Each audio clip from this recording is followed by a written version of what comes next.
우리가 주일마다 사도행전 길을 같이 걷고 있습니다.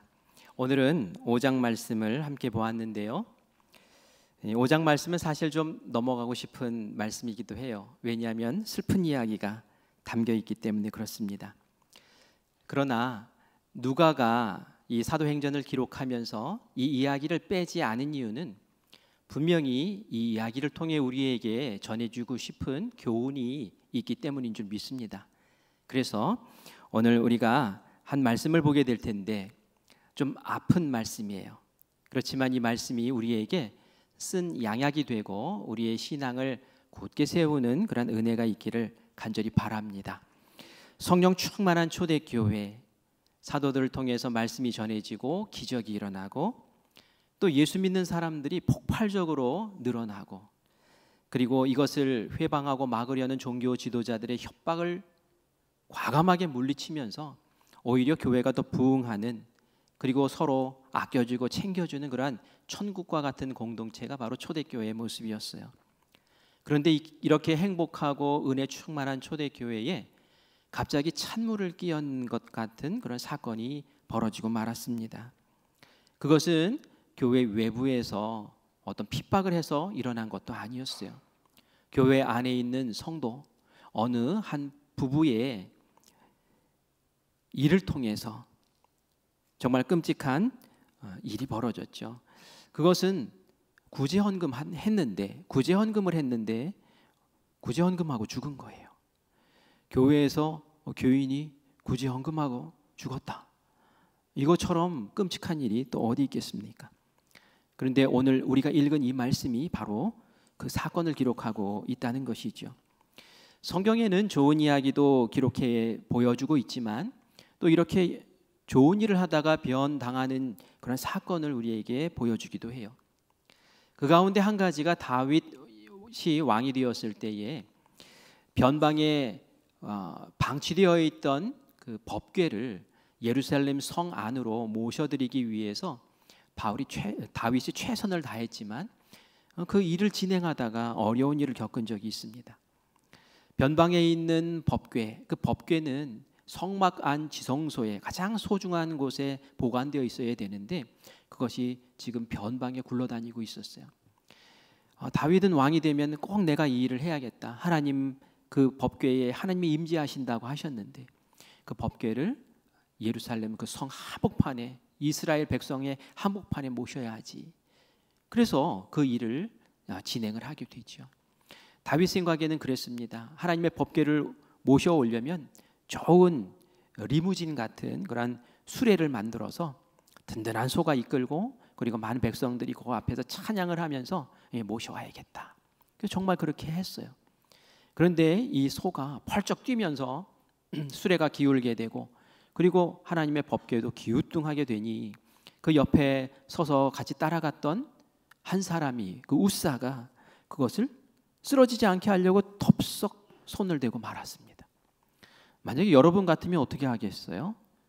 쓰러지네 이러겠습니까? 그렇지 않죠. 여러분들도 그냥 덥석 이렇게 잡지 않겠어요? 그런데 그거 잡은 것으로 인해서 이 사람이 그 자리에서 즉사해 버렸어요. 아니, 좋은 일 하려고 하다가 이게 무슨 꼴입니까? 다윗 왕이 너무 놀랐어요. 너무 당황했어요. 하나님, 이게 뭡니까? 하나님, 이게 뭐예요? 왜 그랬을까요? 그 법궤 옮기는 방법이 잘못됐기 때문에 그래요. 하나님이 분명히 가르쳐 주셨거든요. 이 법궤를 옮길 때는 법궤의 네 구퉁이에 달려있는 고리가 있는데 그 고리에 채를 쫙 끼워가지고 그 채의 양 끝을, 이쪽 저쪽 양 끝을 레위 지파 가운데 특별히 고핫 자손의 후손들이, 고핫 자손이 그것을 둘러매고, 어깨에 둘러매고, 그리고 발 맞춰서 이렇게 옮겨야 된다, 행진하며 옮겨야 된다라는 것이 하나님 정하신 법이었죠. 그런데 자기 마음대로 그냥 그렇게 자기 편한 대로 그렇게 했다가 하나님께 벌 받는 일이 벌어졌다는 겁니다. 하나님은 사랑이세요, 그렇죠? 하나님 우리 얼마나 사랑하세요? 독생자를 우리에게 보내주실 만큼, 십자가에 달려 죽게 하실 만큼 우리를 그렇게 사랑하세요.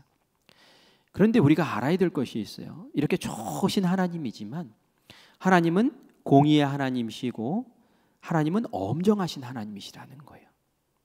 하나님이 정하신 법, 하나님이 정하신 말씀대로 행하기를 원하시지 너희들 마음대로, 너희들 뜻대로 이건 아니야 라는 것이 있단 말입니다. 하나님을 가볍게 대하면 안 되는 거예요. 아, 저 사람 마음이 참 유순한 것 같아. 저 사람 참 부드러운 것 같아. 그러니까 내가 막대해도 되겠네? 아, 이거 잘못 생각하는 겁니다. 하나님은 그렇게 대하시면 안 돼요. 우리 뭐 속담 가운데 그런 거 있더라고요. 그 손자들이 할아버지가 너무 잘해주니까, 할아버지가 너무 아껴주고 사랑하니까 할아버지 수염 잡고 흔든다고. 그죠? 할아버지가 얼마나 위험 있는 분이에요. 그런데 할아버지가 너무 사랑만 해주니까 이 버르장머리가 없어져가지고 할아버지 수염 잡고 흔든다고. 근데 하나님을 그렇게 보시면 안 된다는 거예요. 하나님이 좋으시니까, 하나님 사랑이시니까 하나님 턱수염 붙잡고 흔들어도 되지? 천만의 말씀이에요. 오늘 본문이 어떤 말씀입니까? 예루살렘 교인 가운데 아나니아와 삽비라 이 두 사람이 부부가 되어서 함께 예수님을 믿고 초대 교인이 되었는데, 이 사람들이 은혜를 받았어요. 아, 바나바가 저렇게 좋은 일을 하네. 우리도 좋은 일을 같이 하자. 이런 마음이 있었습니다. 어떤 마음이 있었을까요? 그 마음이 4장 32절부터 37절을 보면 나오는데, 성령 충만한 공동체, 은혜의 공동체, 사랑이 넘치는 이 초대교회 공동체가 되다 보니까 이제 성도들이 내 복만 찾는 것이 아니라 다른 사람의 복까지도 이제 생각하게 되는 거예요. 주위를 둘러보니 끼니를 못 챙기는 성도가 있고, 자녀를 제대로 양육하지 못하는, 물질이 부족해서 어려워하는 성도들이 눈에 밟히는 거예요. 그래서 이 사랑의 마음 견딜 수가 없는 거죠. 그래서 밭을 팔아서, 집을 팔아서 그렇게 구제 헌금을 만들어서 사도들에게 갖다 주는 거예요. 베드로님, 이걸 받으셔서 이것으로 필요한 사람들에게 나눠주세요. 그래서 그 사람들도 삶을 복되게 영위할 수 있도록 도왔으면 좋겠습니다. 라는 사람들이 여기저기서 생겨납니다. 얼마나 감동이에요. 그런데 그 말씀을 보면은 한 사람의 이름이 딱 기록되어져 있어요. 도드라지게. 그 이름이 누구의 이름이었냐면 바나바라는 사람의 이름이었어요. 우리 신앙생활 오래 하신 분들은 바나바가 누구인지 이미 잘 알고 계시죠? 이 바나바가 고향에 있는 자기 밭을 팔아가지고 그것을 전액을 베드로에게 갖다 바친 거예요. 구제헌금으로 써달라고, 어려운 사람 도와달라고. 근데 사실 이 바나바는 레위 출신입니다. 레위 지파 출신이에요. 레위 지파에겐 특별히 땅을 허락하지를 않아서 이 바나바가 레위 지파 사람으로서 그렇게 부유한 그런 사람은 아니었거든요. 어떻게 보면 유일한 재산일 수도 있어요. 근데 그것을 다 팔아가지고 그 전액을 갖다 바친다는 게 이게 쉬운 일입니까? 결코 쉽지 않죠. 참 어려운 결단을 내린 거예요. 그래서 그 성경에 이 바나바의 이름이 기록된 거예요. 많은 사람들이 그 일을 했지만 어떤 사람은 판 것의 일부를 갖다 바쳤을 것이고, 또 자기 재산의 어떤 한 부분을 그렇게 또 구제헌금으로 도와줬겠죠. 그런데 바나바는 특별했다는 거예요. 이 바나바의 이 모습을 보면서 사람들이 감동했고, 또 사도들도 감동해서 바나바의 이름이 다 기록되어져 있는 것을 보게 돼요. 이 바나바의 섬김을 보며 이 아나니아와 삽비라도 감동받았겠죠. 그리고 야, 바나바처럼 나도 교회에서 인정도 받고 박수도 받고 내 이름도 좀 불리고 그러면 너무 좋겠다, 이런 마음이 있었어요. 그래서 부부가 상의해서 결정합니다. 우리도 저기에 바치지 않소? 우리 저 밭 팝시다. 그리고 이거 바칩시다. 전액을 바칩시다. 이렇게 결정을 한 거예요. 잘했어요? 잘못했어요? 잘한 생각이죠? 예, 잘했어요. 너무 좋은 생각이에요. 그런데 그 밭을 딱 팔고 나서 거액을 딱 쥐고 나니까 마음이 흔들려요. 마음이 요동쳐요. 야, 이상하다. 우리 뭐 좀 해야 될 거 있지 않아? 이거 좀 저거 보수하고 또 저것 좀 어떻게 좀 관리 좀 하고 이래야 될 것 같은데, 우리 자녀에게 이거 좀 챙겨줘야 될 것 같은데, 이 시까잖아. 뭐 이런 마음이 자꾸 드는 거예요. 변심한 거죠. 그래서 부부가 다시 상의합니다. 우리 전부는 말고 우리 일부만 바치자. 일부만 바치자. 그런 마음이 들었던 거예요. 그래서 일부만 베드로에게 헌금을 했어요. 근데 이 일로 아나니아가 죽었어요. 헌금하고 죽었대요. 구제 헌금하고 죽었대요. 착한 일 하다가 죽었대요. 일부만 바쳤다고 죽었대요. 여러분, 이 이야기를 들으면 여러분 마음이 어떻습니까? 상쾌합니까? 매우 불쾌하죠. 뭔가 답답하죠. 아니 이런 일이? 아니 왜 죽여? 하나님 좀 너무하시다.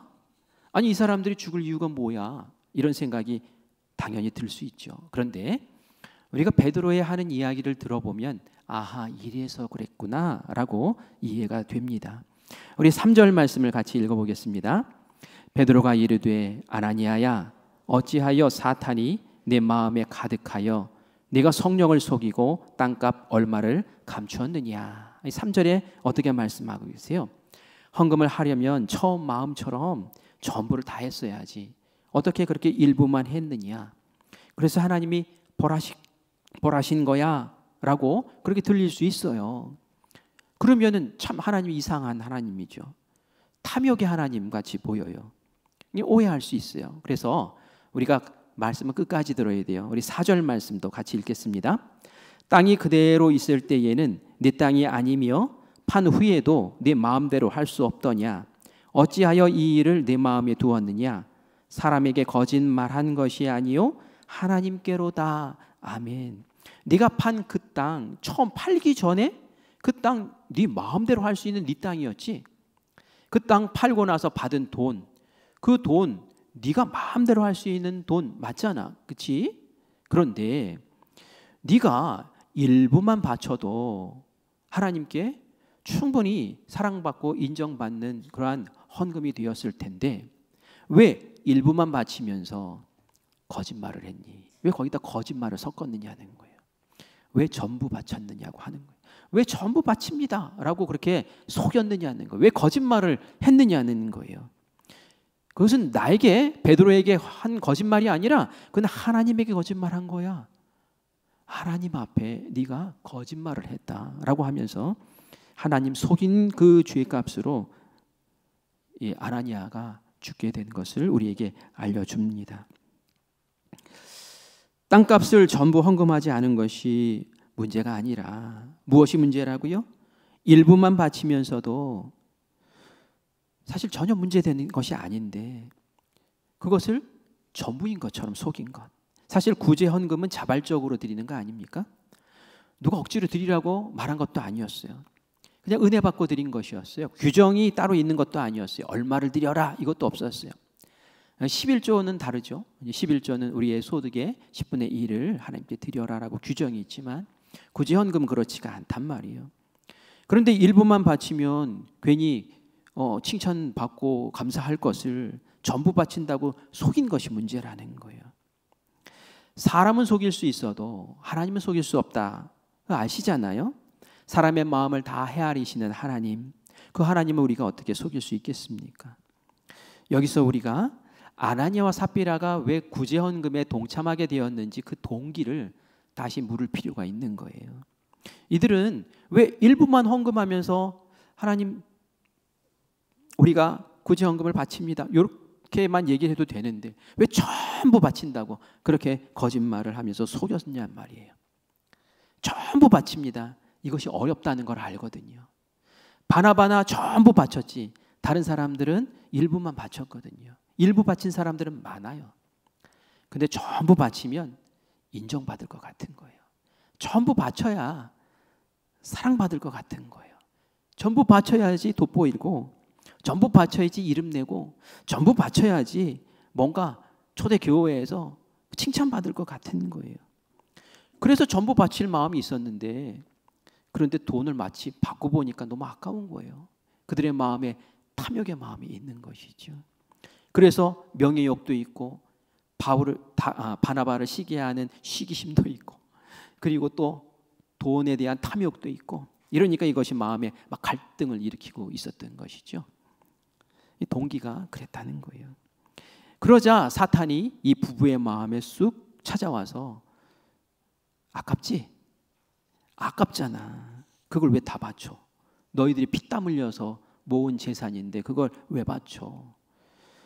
야, 조금만 바쳐도 1분만 바쳐도 칭찬받을 방법이 있어. 전부 다 바쳤다고 그래. 사도들이 그거 알겠어? 아무도 몰라. 너희들만 입만 맞추면 되는 거지. 아, 이게 사탄의 제안이 얼마나 솔깃하고 달콤합니까? 그러니까 그 제안을 받아들여서 거짓말하고 이 아나니아 죽어나간 거예요. 3시간이 지나서 삽비라가 옵니다. 베드로가 그걸 다시 확인합니다. 전부 바친 거 맞니? 또 전부 바쳤다 그랬겠죠. 그러니까 남편 죽은 것처럼 너도 그렇게 떠나야겠구나. 삽비라도 그 자리에서 한 자리에 죽게 됩니다. 사도에게 거짓말한 것은 어찌 넘길 수 있지만 하나님 앞에서 거짓말하는 것은 넘길 수가 없다는 거예요. 하나님 실망하십니다. 하나님 노하십니다. 그걸 알아야 되는 거예요. 우리가 좋으신 하나님, 사랑의 하나님, 참 좋으신 하나님 막 이러다 보니까 하나님의 엄정하시고 하나님의 어미하시고 하나님의 그 정의로우심, 공의로우심에 대해서 그냥 너무 무시하고 없이 여기는 그런 경향이 있을 수가 있어요. 그런데 그렇지 않다는 거예요. 이 두 가지를 다 갖고 있어야 된다는 거예요. 신앙생활하는 사람은. 제가 과거에 휴가 갔을 때에 대부도를 휴가를 갔어요. 안산에서 대부도까지 멀지 않아서 가족들과 함께 휴가를 가서 돌아오는 길이었어요. 행복한 휴가였어요. 오는 길에 대부도 포도가 유명하거든요. 해풍을 받아서 포도가 아주 달고 맛이 있어요. 그래서 내려서 봤더니 사람들이 막 몰려가지고 포도를 막 사더라고요. 하나 들어서 시식을 했는데 너무 맛있는 거예요. 와, 이거 꼭 사가야겠다. 거봉도 있고 그냥 일반 포도도 있는데 너무 맛있더라고요. 그래서 이제 박스에 이렇게 담겨 있길래 이제 이렇게 보니까 막 싱싱하게 보이길래 저도 이거 하나 달라고 제가 골랐죠. 달라고. 그래서 그걸 가지고 집에 왔어요. 도착하자마자 냉장고에 이제 넣어야 되니까 이제 꺼냈어요. 이제 딱 꺼내는데 집사람이 여보 이거 이상해 그러는 거예요. 그래서 뭐가 하고 들여다보니까 위에 것만 멀쩡하고 그 밑에 거는 상태가 어땠을까요? 막 터지고 냄새 나고 상한 거를 잔뜩 넣어놓은 거예요. 그 순간 제가 이 선량한 사람이 온유한 사람이 막 열이 팍팍 올라오더라고요. 돈이 아까워서가 아니라 속인 게 너무 미운 거예요. 많이 속였을 거 아니에요. 그래서 여보 그거 다시 너 싸봐.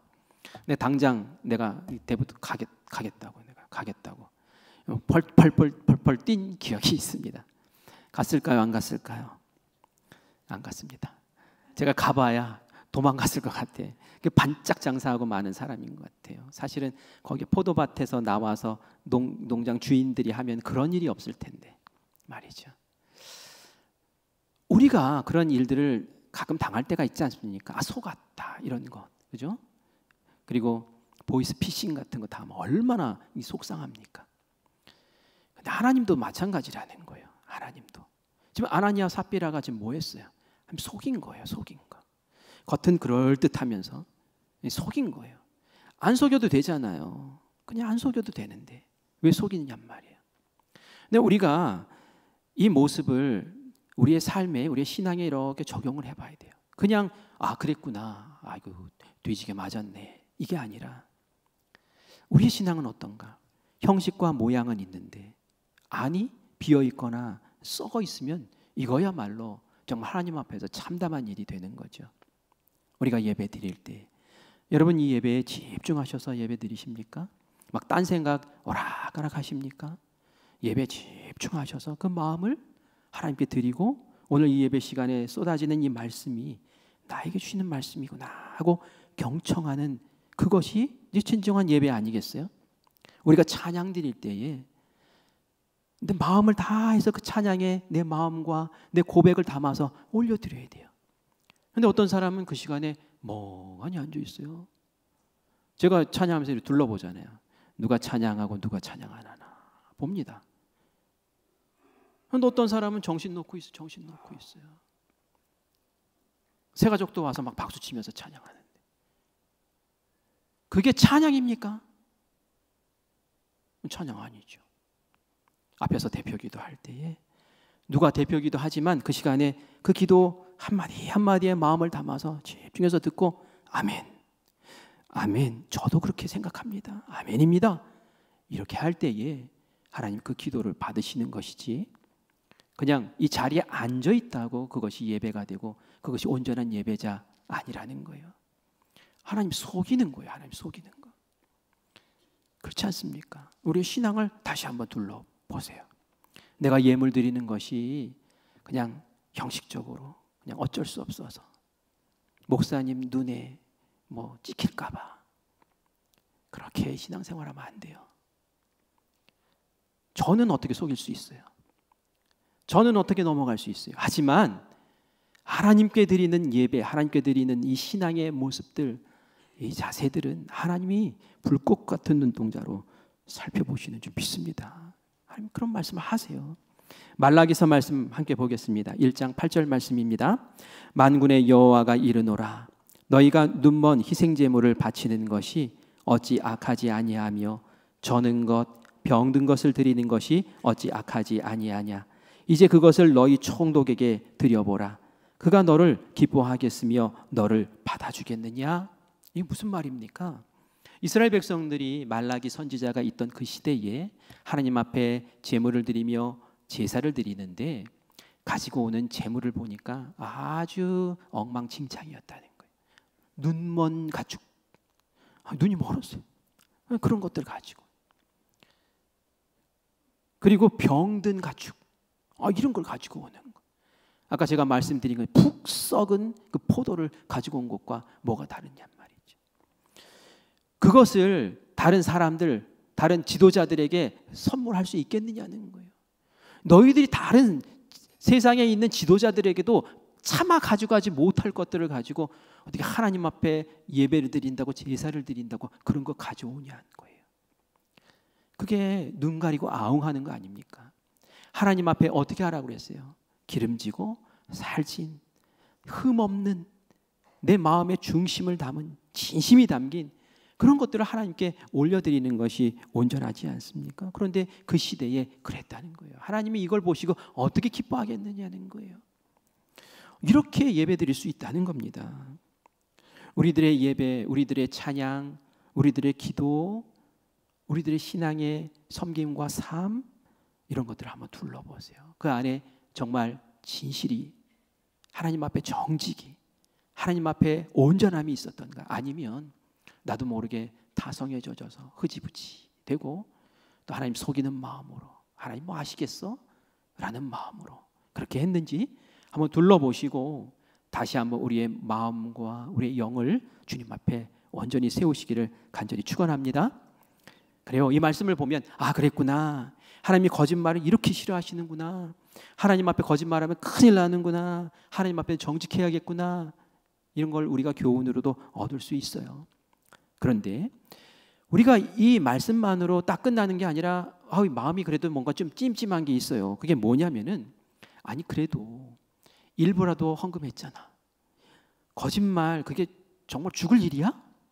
그런 마음이 든단 말이에요. 하나님 너무하시다. 어떻게 그렇게 고고 거짓말을 했다고 그걸 가지고 그냥 막 쳐 죽이셔. 그렇지 않습니까? 하나님 앞에 좀 서운한 마음도 솔직히 들어요. 근데 우리가 왜 이런 마음을, 이런 생각을 갖게 될까요? 그것은 우리가 거짓말은 큰 죄가 아니야 라는 생각을 가지고 있기 때문에 그렇습니다. 살인을 저질러 보십시오.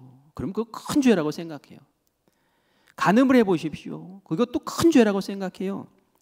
폭행해서 감옥에 갇히고 맞은 사람은 병원에 누워있고 그러면 큰 죄라고 생각해요. 그런데 이 아나니아와 사피라가 가졌던 그 마음들, 시기하는 마음, 그리고 또 명예를 얻고 싶은 마음, 그리고 돈에 대한 탐욕, 그리고 거짓말, 이런 것들은 그게 큰 죄야 이런 생각 갖는단 말이죠.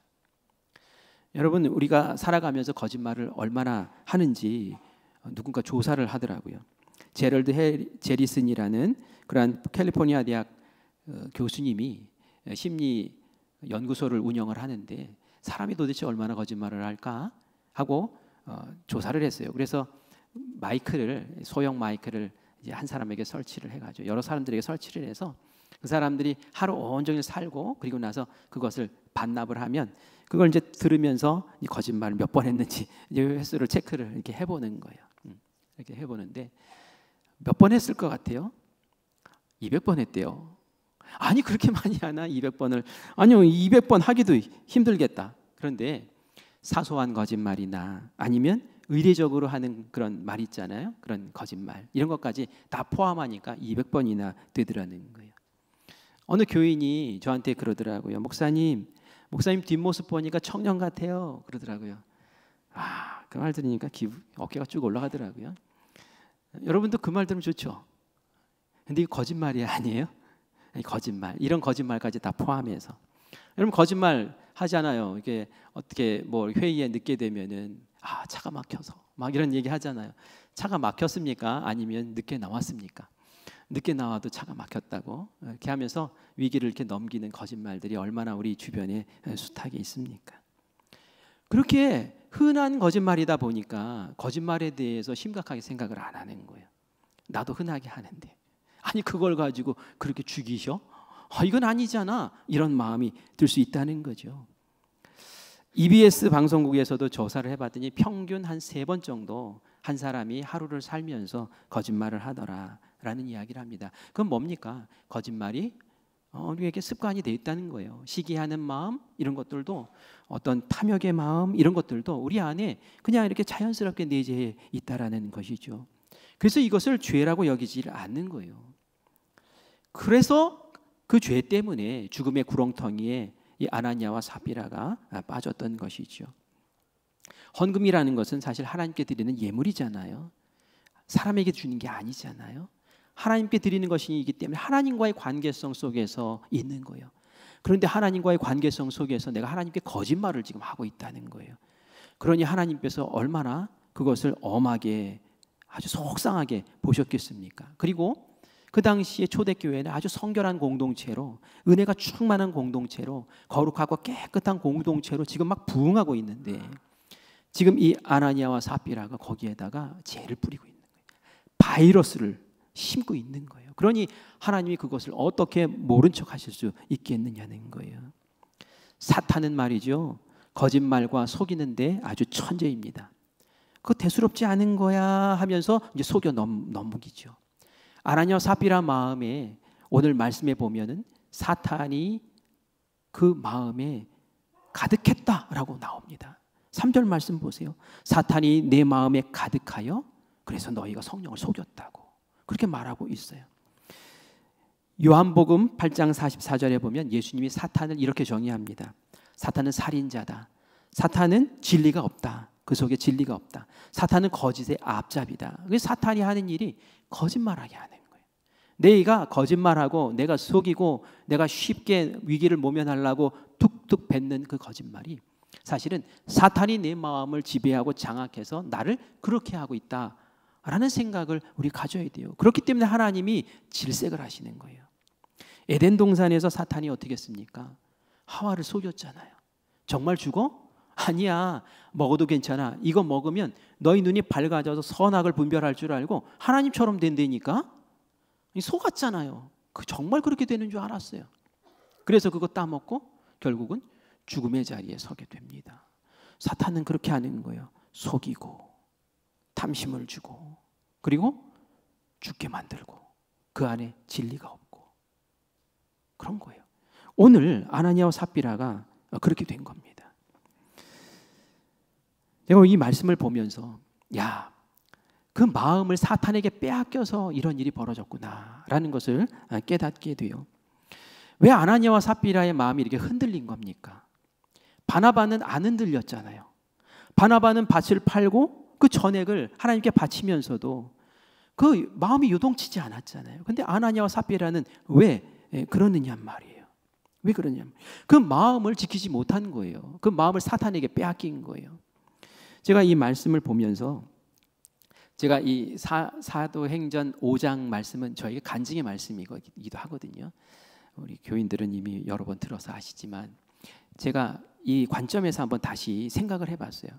왜 아나니아와 삽비라는 마음이 무너졌고 왜 이 바나바는 마음을 지켰을까?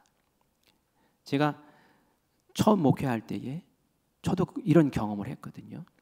처음 목회할 때에 교회도 지어주고 땅도 주고 또 생활비도 다 주고 그러니 목회하러 나가래요. 그래서 그때는 목회 자리가 너무 필요했어요. 목사 안수를 받으려면 단독 목회를 꼭 해야지 감리교회에서는 목사 안수를 주거든요. 그래서 정말 기도하던 차에 그런 연락을 받고 하나님 너무 감사합니다 하면서 그 자리에 갔습니다. 결혼 막 해가지고 그냥 갔어요. 신혼방 시골 그 집 방 한 칸 빌려가지고 거기서 이제 생활을 시작했어요. 그런데 끔찍한 소식이 저를 두드렸습니다.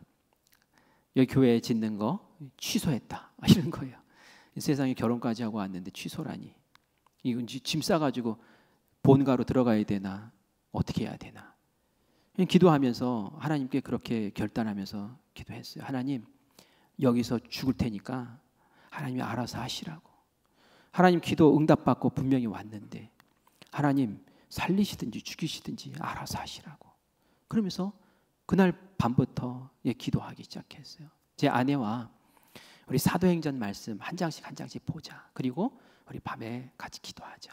그래서 첫날 한 장 읽고 기도하고 한 장 읽고 눈물로 기도하고 그러면서 하루하루를 보낸 거예요. 그러다가 이 사도행전 5장 말씀에 이제 오게 된 거죠. 5장 말씀이니까 며칠째 기도한 겁니까? 5일째 기도한 거예요. 근데 이 말씀을 읽는데 아나니아와 삽비라 이야기를 쭉 읽고 그리고 나서 저희 마음에 우리 부부 마음에 그런 마음이 들었어요. 야, 우리가 가지고 있는 통장에 있는 전 재산 하나님께 바치자, 건축 헌금하자 그런 마음이 들었어요. 저 만든 게 아니라 제 아내도 똑같은 그 마음을 주셨어요. 그래요. 그리고 나서 어떻게 쓸까요? 이거 쓸 때도 있는데 저기도 써야 되는데 이거 바치면 우리 생활은 어떻게 해야지? 이게 1년 생활할 수 있는 돈이었거든요. 내가 가장인데 이런 고민했을까요? 아니요, 그런 고민 안 했어요. 그 다음날 바로 아침에 은행 나가서 통장 만들고 바로 이체해버렸습니다. 곰곰이 생각해 보니까 그때 한 번도 고민을 하지 않았던 것 같아요. 오히려 이렇게 기도했던 것 같아요. 하나님, 이제 제 전 재산을 하나님께 드렸으니 하나님에게 과제가 하나 더 생기셨습니다. 하나님은 교회도 지으셔야 되고요. 그리고 하나님은 이제 나를 살리셔야 됩니다. 이렇게 기도하게 되었어요. 그리고 정말 하나님은 저희를 먹여 살리시고 교회까지 지어주신 줄 믿습니다. 아멘. 왜 고민을 안 했을까? 아나니아와 삽비라는 고민했는데 왜 나는 고민 안 했을까? 곰곰이 생각해 봤어요. 그랬더니 그 동기, 첫 단추, 그 동기가 무엇이었느냐가 중요하다라는 그런 생각이 들더라고요. 저는 그것을 바치자라는 마음 어디서 나온 겁니까? 누구에게 칭찬받으려고? 누구에게 박수 받으려고? 성도님들 제가 그것을 전액을 다 바쳤어요. 누가요? 제가요? 막 이러면서 막 으쓱대고 이러려고? 아니에요. 그냥 하나님이 주신 마음이에요. 하나님이 주신 마음이에요. 야, 교회를 건축하는데 너는 왜 헌금을 한 번도 안 하니? 그런 마음 주신 거예요. 그렇지. 아니 다 지어주신다 그래서 헌금을 할 기회가 없었어요. 그냥 왔으니까. 그런데 네가 먼저 헌금해야지. 그런 마음 주신 거예요. 그 마음이 하나님으로부터 왔고 그 마음이 말씀으로부터 왔고 그 말씀이 제 마음에 감동이 되었기 때문에 그렇게 할 수 있어요. 바나바도 마찬가지였던 것 같아요. 바나바도 성도들을 바라보면서 기도할 때에 어려움 가운데 있는 성도들 보니까 하나님 마음이 느껴지는 거예요. 저희들을 꼭 도와야 돼. 뭐라도 없지? 근데 밭이 있구나. 밭 팔자. 그리고 나 팔고 나니까 얼른 갖다 바치자. 그리고 하나님 앞에 그 마음을 이렇게 드린 거죠. 흔들린 사탄이 개입할 여지가 없는 거예요. 그런데 아나니아와 삽비라는 어땠어요? 바나바 이름이 막 초대교회에서 높아지니까 부러운 거예요. 나도 좀 저러면 좋겠는데. 이 동기가 그러니 그 마음에 탐심이 생기고 시기하는 마음. 그러니 사탄이 얼씨구나 좋다 하고 너 막 뒤집어 엎어가지고 속이면 돼. 간단하잖아. 이랬다가 저가 절망 가운데 빠지는 것을 보게 됩니다. 우린 착각하는 게 있어요. 뭐냐면은 내가 필요할 때는 하나님 보시고 내가 필요 없으면 하나님 안 볼 수도 있어.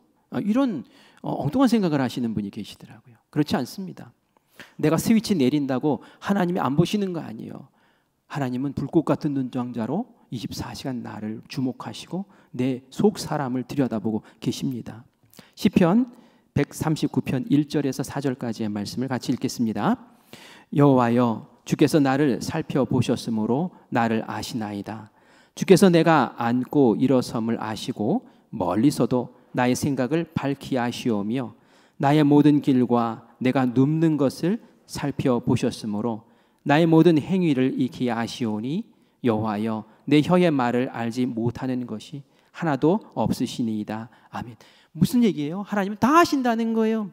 내가 무슨 생각을 했는지, 내가 무슨 행동을 했는지, 내 입으로 무슨 말을 했는지 하나님은 다 아신다. 그래서 우리는 하나님을 전능하신 하나님이라고 말씀하지만 또 전지하신 하나님이라고 말씀하죠. 전지, 모든 것을 다 아시는 하나님. 우리가 하나님 성령님을 이렇게 의식하며 살아야 돼요. 하나님 다 아시는 하나님이다라는 것을 의식하며 살아야 된다는 거예요. 내가 하나님을 속일 수 있어? 천만의 말씀입니다. 사람은 그렇게 할 수 있을지 몰라도 하나님 다 아세요. 다 아시는 하나님이 내 속에 성령님으로 함께 하시니까 그것을 내가 의식하고 있다면 하나님, 내 입술을 하나님께서 주장하시고 내 마음, 내 생각 이런 것들을 하나님 은혜 가운데서 하나님 그 눈길 가운데서 벗어나지 않도록 하나님 지켜주세요. 이런 마음 가지고 있는데 어떻게 사탄이 내 마음을 유혹하겠습니까? 절대로 그런 일 없죠. 그래서 우리가 성령 안에서 깨어서 주님 바라봐야 되는 거예요. 바나바는 그랬다는 거예요. 바나바는 성령 충만했고 그 성령 충만을 유지하면서 그렇게 살았기 때문에 하나님께서 이 바나바를 들어서 안디옥 교회의 수장으로 삼으시고 선교하는 귀한 일꾼, 성경에 기록되는 그 귀한 이름으로 하나님께서 세우신 줄 믿습니다. 우리 성도님들, 한 가지 또 우리가 실수하지 말아야 될 게 있어요. 그게 뭐냐면 우리가 죄 지을 때 그런 마음이 있어요. 한 번만. 애들도 그래요. 부모한테 하지 말라는 거 할 때 한 번만. 근데 이게 한 번이 두 번 되고 두 번이 습관됩니다. 하나님 앞에서도 그런 마음 가지지. 하나님 요 한 번만요. 한 번만 하고 이제 안 할게요. 그런데 하나님은 그 한 번에 대해서 엄격하게 다루시잖아요. 예루살렘 교회의 첫 출발, 그 출발이 얼마나 아름다운 출발이에요. 그런데 거기에다 대고 그 악한 바이러스를 막 심는 거예요. 거짓말해가지고 그것으로 막 명예를 얻으려고 하고 그것으로 막 박수 받으려고 하고 하나님이 이거 아니야 하고 단호하게 막 잘라내십니다. 여호수아가 백성들을 이끌고 여리고성을 점령할 때에 그때 하나님께서 엄위한 심판을 한번 하세요. 그 여리고성을 점령하고 나서 그 옆에 있는 아이성은 굉장히 작은 성인데 그 아이성을 점령하려고 했더니 막 거기서 패배를 해버린 거예요. 막 사람들이 죽어나간 거예요. 여호수아가 너무 답답했어요. 하나님, 이게 무슨 일입니까? 왜 우리가 졌습니까? 여리고성도 우리가 무너뜨렸는데 왜 아이성은 안 됩니까? 그랬더니 하나님 말씀하세요. 그 안에 죄진 녀석이 있어. 무슨 죄요? 분명히 여리고성 함락하고 전리품 하나님께 다 바치라고 했잖아. 그런데 왜 그거 숨긴 녀석이 있어? 찾아내. 그리고 처리해. 이렇게 하시는 거예요. 제비뽑기를 해가지고 쭉 찾아보니까 아간이라는 사람이 딱 걸려드네요.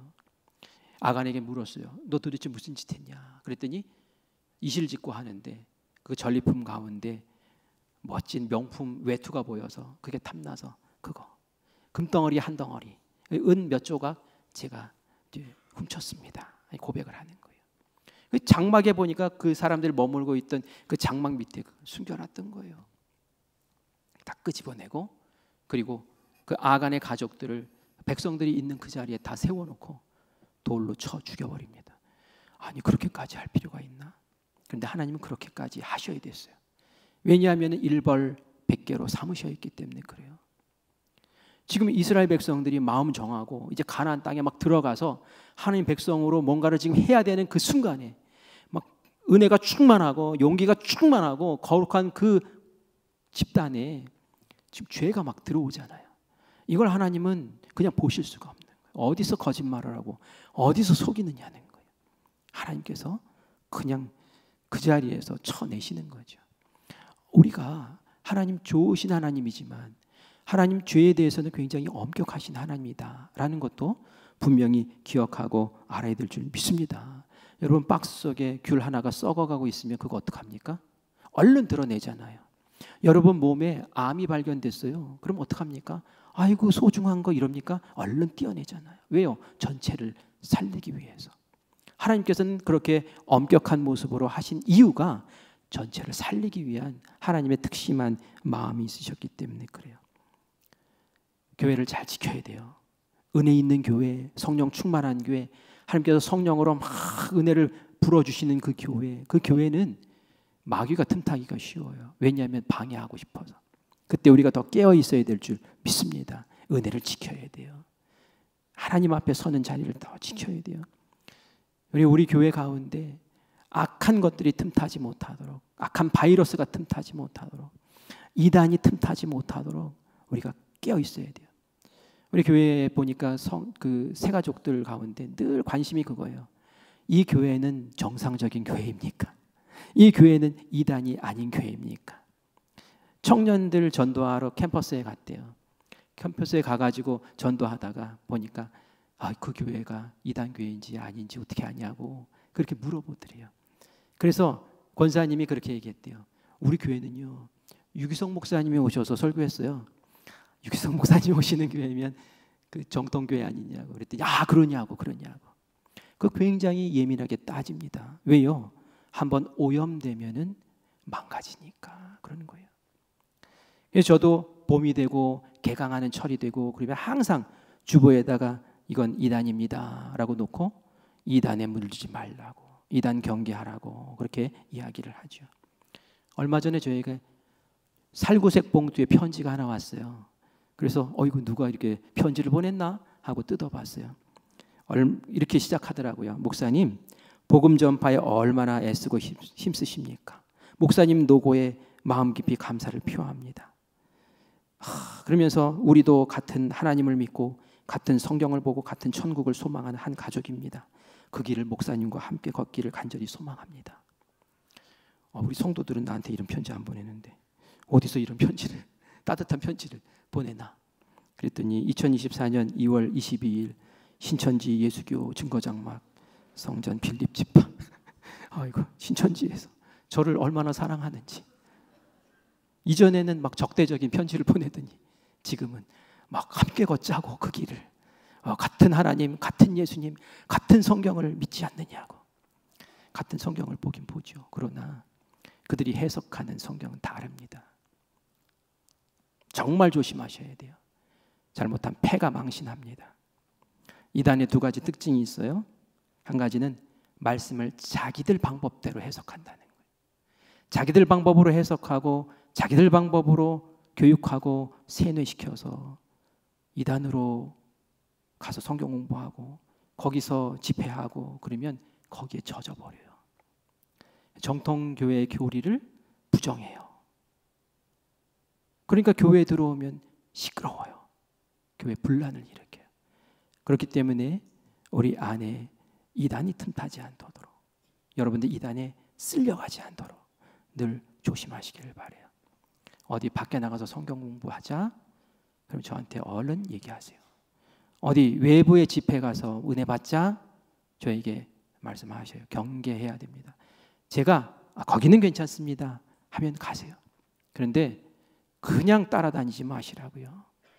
그러다가 쑥대밭되는 경우가 있습니다. 신천지에서 주장하는 핵심 교리 가운데 하나가 이런 게 있어요. 모략교리라는 게 있어요. 모략교리. 모략교리가 뭐예요? 핵심 교리예요. 그들이 신앙을 지키기 위해서라면, 전도를 하기 위해서라면 거짓말해도 된다. 얼마든지 거짓말해도 된다. 이게 모략교리입니다. 그들은 거짓말해요. 하나님이 언제 성경 말씀에 거짓말하라고 그랬어요? 그런데 거짓말하라는 거예요. 그래서 그 신천지 이단들이 우리를 속이고 우리를 이렇게 할 때 다 속이는 걸로 하는 거예요. 그러면서도 양심의 가책 하나도 없어요. 왜냐하면 우리 전도하기 위해서는 이 모략교리, 하나님께서 하라 하신 이걸 통해서 해야 돼. 여러분 조심하십시오. 그래서 깨어 있어야 된다는 거예요. 특별히 젊은이들 개강해서 동아리 구할 때에 예술 동아리, 봉사 동아리, 또 여행 동아리 이런 거 조심해야 돼요. 왜냐하면 그런 거 통해서 이상한 데 끌고 갑니다. 이런 거 통해서 이상한 짓 합니다. 제가 주보에다가 정통 교단에서 이단이야라고 하는 10개의 그 이단 단체를 설명을 써놨으니까 여러분들 보시고 늘 경계하시기를 바라요. 그리고 우리 안에 이런 것들이 틈타지 못하도록 깨어있기를 바라요. 그리고 우리가 정통의 그 말씀 가운데 정통의 해석을 통해서 신앙생활 바르게 그 길을 잡고 올바른 신앙생활하는 우리 모든 성도님들 되시기를 간절히 축원합니다. 아멘.